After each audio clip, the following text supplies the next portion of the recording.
Okay, so the Bennett-Lapid coalition just celebrated 1 year, but the opposition is quite adamant that this is its first and last year. Why so?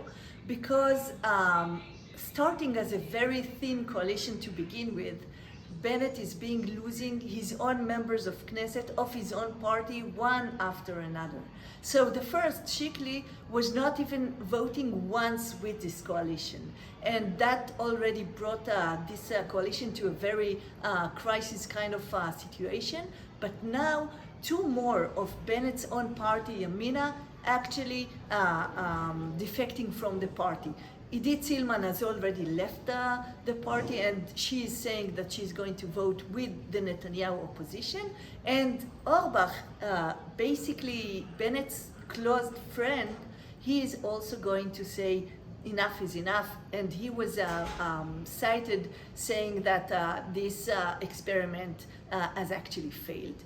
Why does he say that? He tried to blame the Islamist party, Ra'am, and Mansour Abbas, but this argument doesn't really stick, because it was Abbas that actually saved this coalition time and time again, and the Yamina right-wing part of this coalition, these are the members that are actually defecting one after another and leaving Bennett, their own leader and their own party's leader, actually in the desert. So what are the big questions? The one question is whether this government is going to survive a no confidence vote this Monday. It is crucial because if the government falls this Monday, it means that the elections would be before September. It looks as if they don't have enough for a no confidence vote because it is a constructive vote in Israel. So you have to vote positively for someone else with 61 members of Knesset, and this is very unlikely. So it looks as if what's going to happen is that this Knesset is going to dismiss itself, and it's probably going to take a week or 2 weeks. We'll talk about it in a second.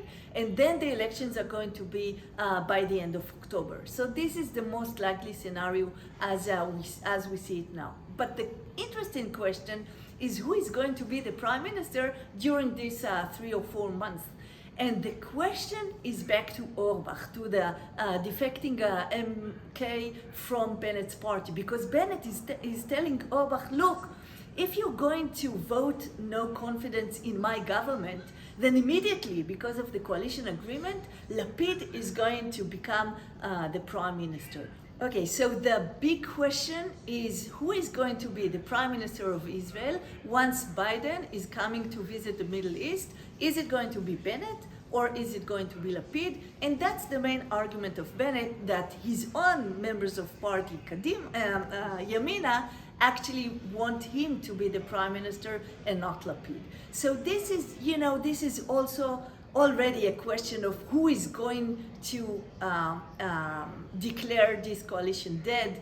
Is it going to be the right-wing guys? And if this is the case, Lapid is going to become the prime minister? Or do some of the left-leaning parties like the Arab Party, Meretz or Labour, they are going to vote against the government, and if this is the case, Bennett is going to remain as a prime minister. As it looks like now, it's not going to be the Arab members of Knesset, but it's going to be the right-wing Yamina members that are going to vote against their own coalition and put Lapid as a prime minister for 3 months.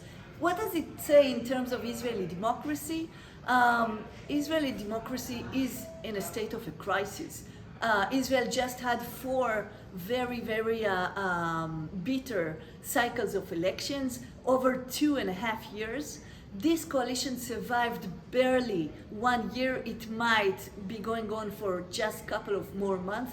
That means a 5th electoral cycle in 3 years. This is a disaster in terms of democracies, resembling only Italy at its worst times. So this is why this coalition and a lot of the Israeli public are quite dissatisfied with the options of this coalition dismissing the Knesset and going back to the to elections. I think this is what we're going to see. I think the Israeli public is going to take responsibility, go out to the streets and say, look, we are the Israeli public and we want this coalition to go on. So this might put some more pressure for extending the time period for this coalition. But again, the opposition and Netanyahu are very adamant about going to elections. And just to finish, there is another option. The other option is to have a different coalition without a new elections, just a new combination of parties that are going to join a government in the situation that we have now. The one major obstacle to this option is Netanyahu himself, because Netanyahu does not want to have a coalition with Yamina and New Hope and other right-wing parties which are now in the coalition, because he wants to change the judicial system in Israel. He wants to weaken the gatekeepers, and this is what the right-wing liberal parties are not going to allow him to do, and therefore is going to go for a new election, hoping that he will master 61 majority so he can apply the kind of structural changes that he wants into Israeli democracy. And we'll see. Israeli politics is always fascinating, so we'll have to watch and see what's happening.